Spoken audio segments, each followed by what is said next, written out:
कह रहीम संपत्ति सगय, कह रहीम संपत्ति सगय, बनत बहुत बहुरीत, विपत्ति कसौटी जे कसे तेहि साचे मीत।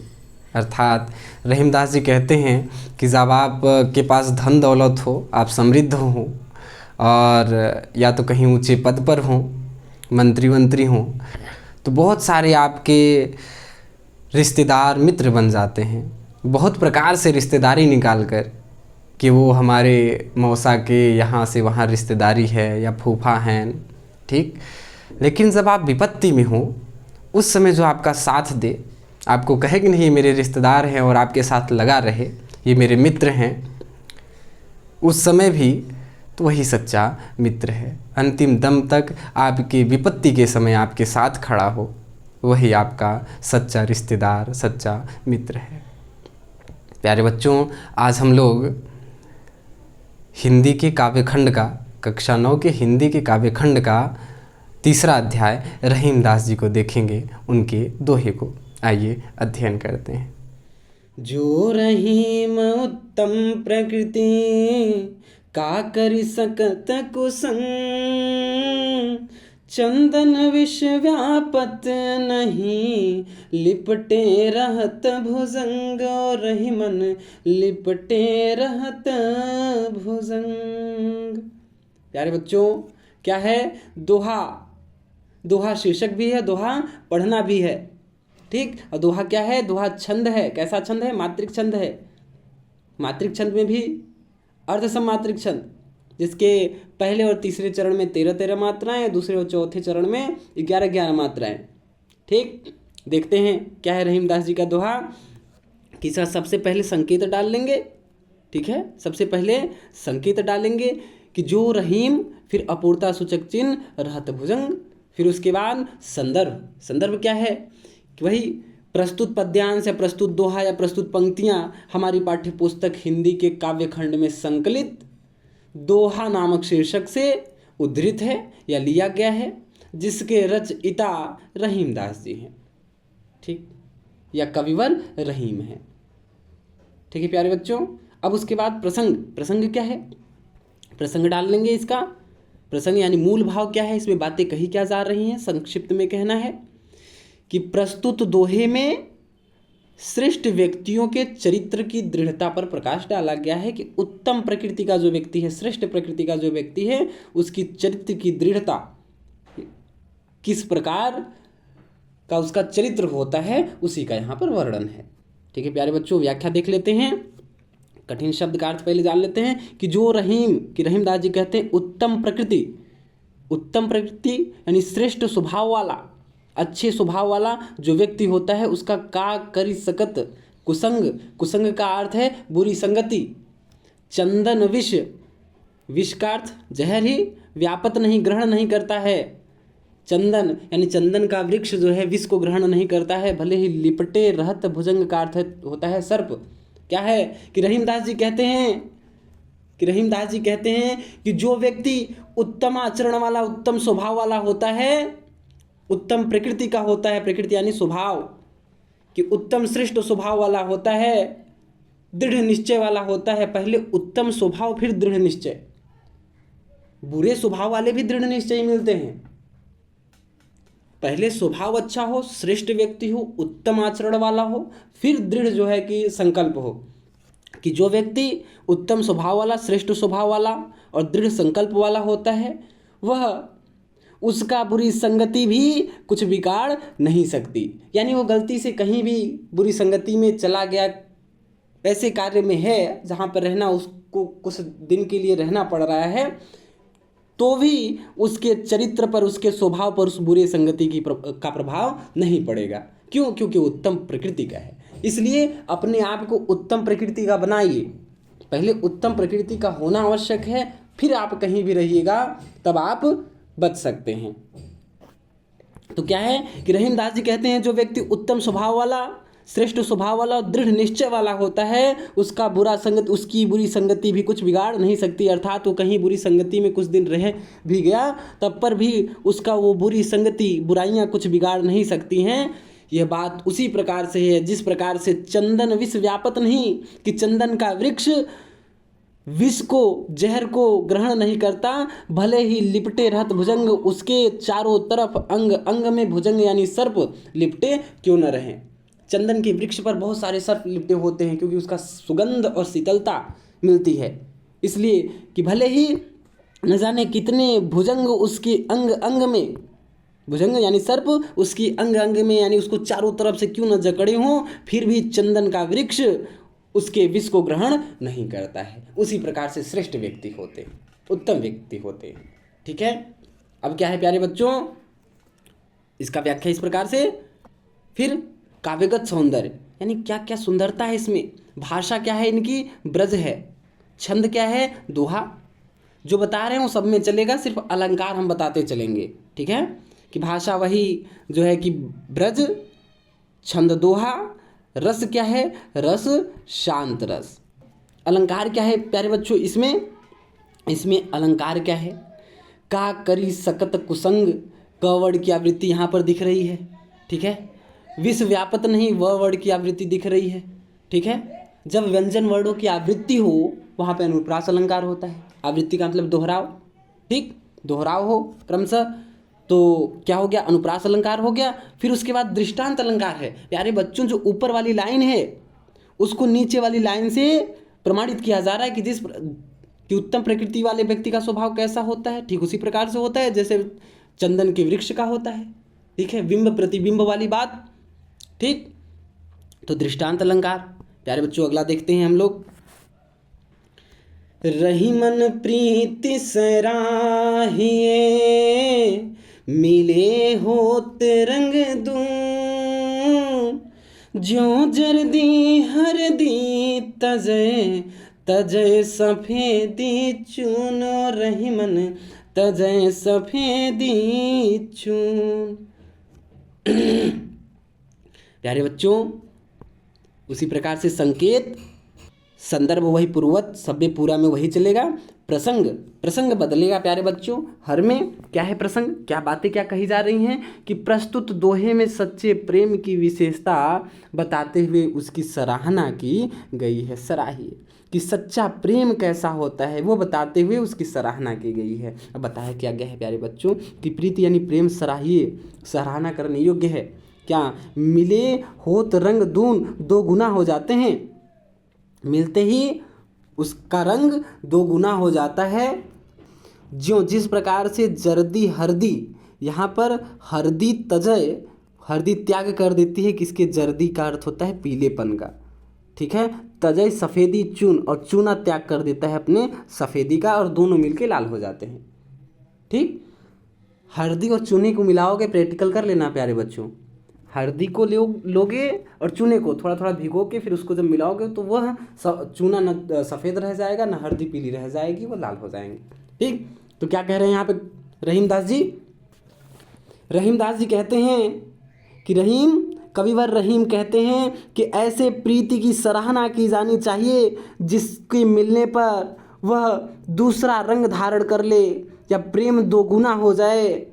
जिस प्रकार से मिलने पर हल्दी और चूने के मिलने पर, जिस प्रकार से हल्दी और चूने के मिलने पर हल्दी अपना पीलापन त्याग देती है और चूना अपना सफ़ेदी त्याग देता है और एक दूसरे रंग लाल रंग में परिवर्तित हो जाते हैं। यानी ऐसी प्रीति की सराहना की जानी चाहिए कि दो परस्पर प्रेमी के आपस में दो का भाव ही न रह जाए, वो दोनों मिलके एक तीसरा एक रंग में घुल जाएं। वो दोनों मिलने के बाद उनका प्रेम की प्रकाष्ठा, प्रेम ऐसा कि दो प्रेमी दो रही न जाएं, फिर एक हो जाएं। बात वही वैसी ही कि चोट तुझे लगती है तो दर्द मुझे होता है। बात वैसी ही कि चोट तुझे लगे तो दर्द मुझे होता है, ऐसा प्रेम। ठीक है प्यारे बच्चों, इसका काव्यगत सौंदर्य प्यारे बच्चों क्या हो जाएगा कि रहीमन प्रीति सराहिए, मिले होत रंग दून। इसमें ज्यों शब्द का अगर प्रयोग हो गया तो इसमें उदाहरण अलंकार हो जाएगा प्यारे बच्चों। ठीक है, और जर्दी हरदी तजय जो है कि द वर्ड की आवृत्ति। ठीक, तो अनुप्रास अलंकार। ठीक है प्यारे बच्चों, अनुप्रास और उदाहरण अलंकार। उदाहरण और दृष्टांत में अंतर है प्यारे बच्चों, ये जान लेना। ठीक,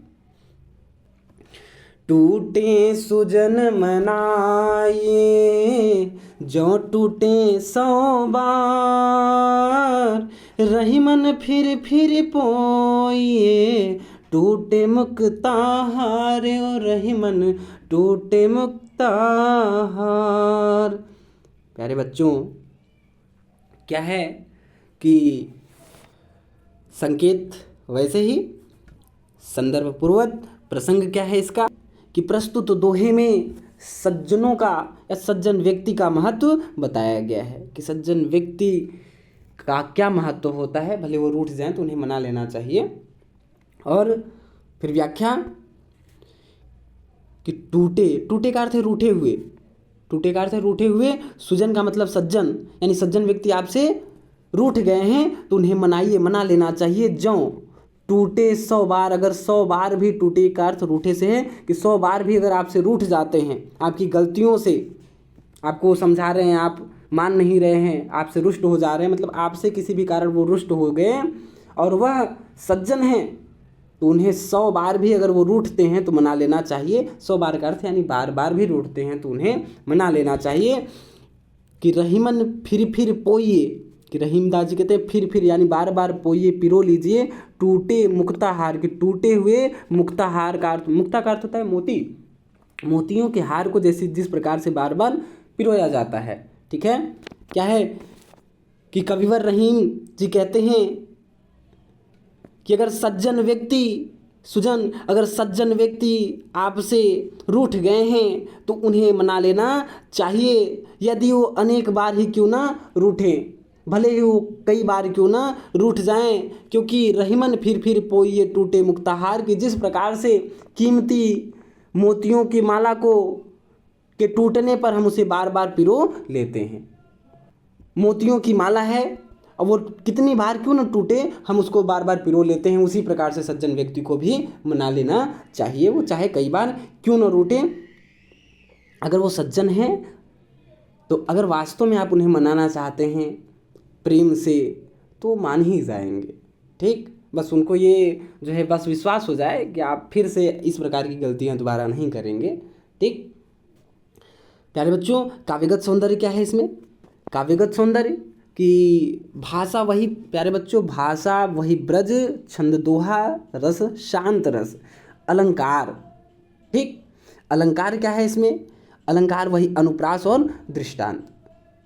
फिर पोइए, बार बार, अर्थ वही जो है कि शब्द एक ही है, दोहरा हुआ है, मतलब एक ही शब्द 2 बार प्रयोग है, अर्थ भी एक ही है पिरो लेने से। ठीक, कि बार बार पिरो लेना, तो कौन सा अलंकार? पुनरुक्ति प्रकाश अलंकार, पुनः वही उक्ति। तो अनुप्रास, पुनरुक्ति प्रकाश और दृष्टांत। ठीक प्यारे बच्चों, आगे देखते हैं कि क्या है कि रहीमन असुआ नैन ढरी, जिय दुख प्रकट करे, जाहि निकारोगे हते, कस न भेद कही दे, और रहीमन कस न भेद कही दे। प्यारे बच्चों,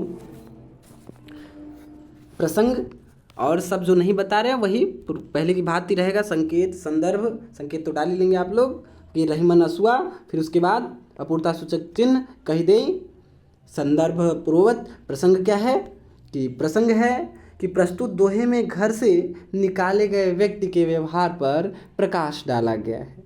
ठीक है, चाहे निकारोगे मतलब घर होता है कि जिसे घर से निकाला गया उसका व्यवहार कैसा होता है, उसी पर प्रकाश डाला गया है। तो प्यारे बच्चों अर्थ जान लेते हैं एक एक शब्द का कि रहीमन असुआ नैन ढरी, ढरी का मतलब ढगर कर, जैसे बोलते हैं नहीं कि अरे ढगरी ग, गिरी ग।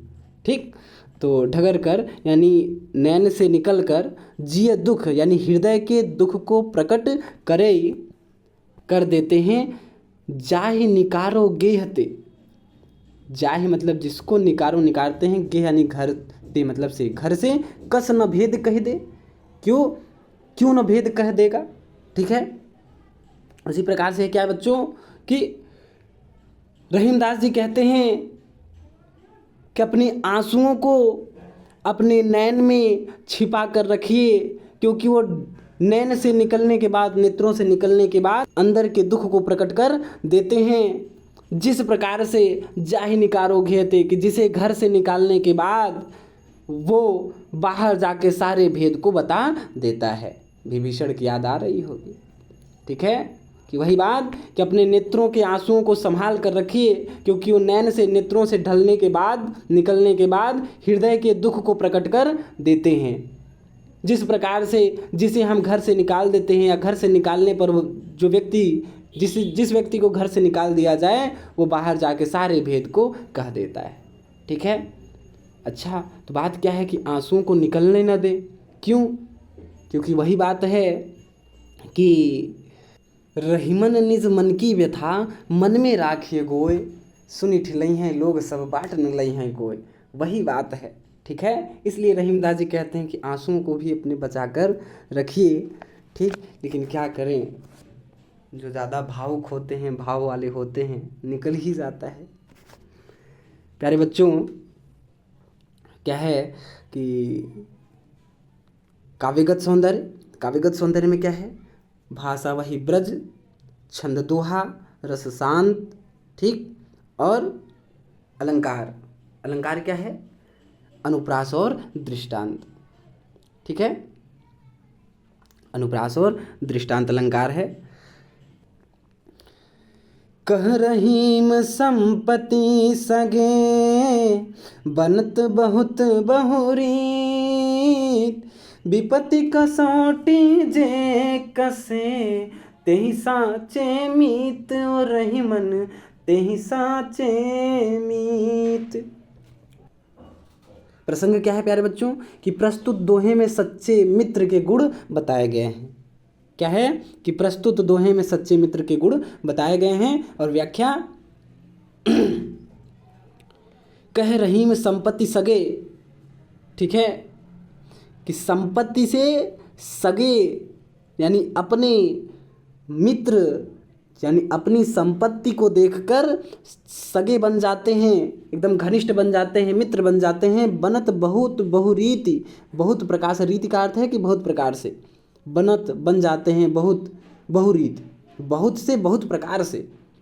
विपत्ति कसौटी, विपत्ति की परीक्षा से, विपत्ति की परीक्षा में जे कसे, विपत्ति की परीक्षा पर जे जो कसे कसता है, तेहि साचे मित्र, वही सच्चा मित्र होता है। कि क्या है कि रहीमदास जी कहते हैं, या कविवर रहीम कहते हैं, कि इस दुनिया में, इस संसार में आपके संपत्ति को देखकर बहुत सारे आपके सगे बन जाते हैं। वो भी कैसे? बनत बहुत बहुरीत, कि बहुत सारे बहुत प्रकार से, कि बहुत सारे बहुत प्रकार से, भांति भांति प्रकार से रिश्तेदारी यहाँ से वहाँ तक जोड़ जोड़ के, कि अरे हमार मौसा तो हैं, ठीक, अरे हमार फूफा हैं, मतलब बहुत प्रकार से, कि अरे हमरे जौन बा की मौसिया ससुर का हेनवा का तेनवा है, ए प्रकार से, ठीक। कि क्या, कि वही रहीमदास जी कहते हैं कि संपत्ति, जब आप धनवान होते हैं तो संपत्ति को देखकर बहुत सारे बहुत प्रकार से आपके सगे बन जाते हैं, किंतु विपत्ति कसौटी जे कसे, जो विपत्ति के समय, विपत्ति की परीक्षा में आपके साथ हो, ठीक है, खरा उतरे, कसे खरा उतरे, तेही साचे मित्र, वही सच्चा मित्र होता है। कि धन संपत्ति, आपके सुख के दिनों में आपके धन दौलत को देखकर बहुत सारे बहुत प्रकार से आपके मित्र बन जाएंगे, दोस्त बन जाएंगे, लेकिन विपत्ति के समय जो आपका साथ दे अंतिम समय तक, वही आपका सच्चा मित्र है, ठीक है। प्यारे बच्चों, काव्यगत सौंदर्य, कि काव्यगत सौंदर्य में क्या है कि बनत बहुत बहुरीति, अनुप्रास अलंकार, ठीक, और सब पहले की भांति। जाल परे जल जात बही, कि जाल परे जल जात बही, तजमीनन को मो, रहीमन मछरी नीर को, तौ न छाड़त छोह, रहीमन तौ न छाड़त छोह। क्या है? प्रसंग क्या है कि प्रस्तुत दोहे में मछली के माध्यम से सच्चे प्रेम को व्यक्त किया गया है। तउन छाड़त छोह, ठीक है।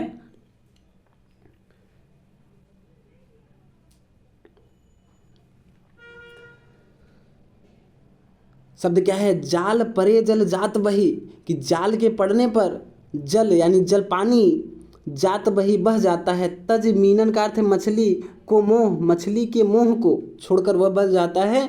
रहीमन मछली नीर को, तऊ तब पर भी न छाड़त, नहीं छोड़ता है क्या छोह, प्रेम।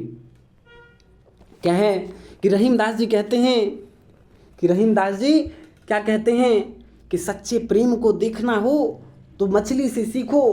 कि क्या कि मछली सदैव पानी में रहती है, दोनों साथ साथ रहते हैं, लेकिन जाल के पड़ने पर जब मछुआरा जाल डालता है तो जाल के पड़ने पर जल जात बही, जल बह जाता है, जल बह जाता है। तज मीनन को मोह, उसके मोह को, मछली के मोह को छोड़कर वह आगे बढ़ जाता है। लेकिन मछली क्या उससे प्रेम करती है, मोहब्बत करती है कि रहीमन मछली नीर को, फिर भी मछली पानी के मोह को तउन छाड़त छो, फिर भी नहीं छोड़ती है। कि भले से पानी बह क्यों न जाए, लेकिन मछली उसके बिना उसके प्रेम में तड़पती रहती है, तड़प तड़प कर मर जाती है, किंतु उसके मोह को छोड़ती नहीं है। काव्यगत सौंदर्य कि क्या है कि अलंकार जाल परे जल जात बही, जवड़ की आवृत्ति, अनुप्रास अलंकार छाड़त छो में छ वड़ की आवृत्ति, ठीक। अगला देखते हैं। दीन सबन को लखत हैं, दीन ही लखे न को, जो रहीमन दीन ही लखै, दीन बंधु सम होयो, रहीमन दीन बंधु सम होय। क्या है कि प्रसंग क्या है कि प्रस्तुत दोहे में गरीब असहाय व्यक्ति की सहायता करने वाले को, कि गरीब असहाय व्यक्ति की सहायता करने वाले को दीन बंधु ईश्वर के समान बताया गया है, ठीक है। व्याख्या क्या है, कठिन शब्द कि दीन यानी गरीब, दुखिया, असहाय व्यक्ति, सबन यानी सभी को, लखत हैं देखते हैं, दीन ही लखै न कोई, यानी गरीब व्यक्ति को लखै न कोई, कोई नहीं देखता। जो रहीम, कि रहीमदास जी कहते हैं कि जो दीन ही दीन को लखै देखता है, यानी उसकी मदद करता है, वह दीन बंधु सम होता है। सम शब्द का प्रयोग है, उपमा अलंकार। प्यारे बच्चों आगे कि रहीमदास जी कहते हैं या कविवर रहीम कहते हैं कि गरीब व्यक्ति, असहाय व्यक्ति सभी की ओर आशा की दृष्टि से लखत है, देखता है, आशा की दृष्टि से, मदद की दृष्टि से देखता है, किंतु उस गरीब असहाय व्यक्ति की सहायता के लिए, उसकी मदद के लिए कोई आगे नहीं आता है, उसको देखा ही न कोई, सभी इग्नोर करके चल देते हैं, ठीक। कि दीन ही लखै न कोई, उसकी सहायता के लिए आगे कोई नहीं आता है, किंतु जो दीन ही लखै, जो गरीब व्यक्ति की, असहाय व्यक्ति का, गरीब व्यक्ति का, असहाय व्यक्ति का सहारा होता है, उसकी मदद करता है, वह दीन बंधु अर्थात ईश्वर के समान होता है, वह ईश्वर के समान होता है, ठीक। इसमें काव्यगत सौंदर्य क्या है कि अलंकार है अनुप्रास और उपमा, सम बताए हैं। उपमा अलंकार हो गया, अनुप्रास है निश्चित है, कहाँ है, कमेंट के माध्यम से आप लोग इसमें बताएंगे कि अनुप्रास क्यों है, ठीक। प्यारे बच्चों, कहीं भी कोई भी समस्या दिखेगी, नहीं समझ में आएगा या ऐसा लगेगा कि सर ये चीज़ें छोड़ दिए या नहीं बताए, आप कमेंट के माध्यम से पूछ लीजिएगा, बताया अवश्य जाएगा, ठीक है।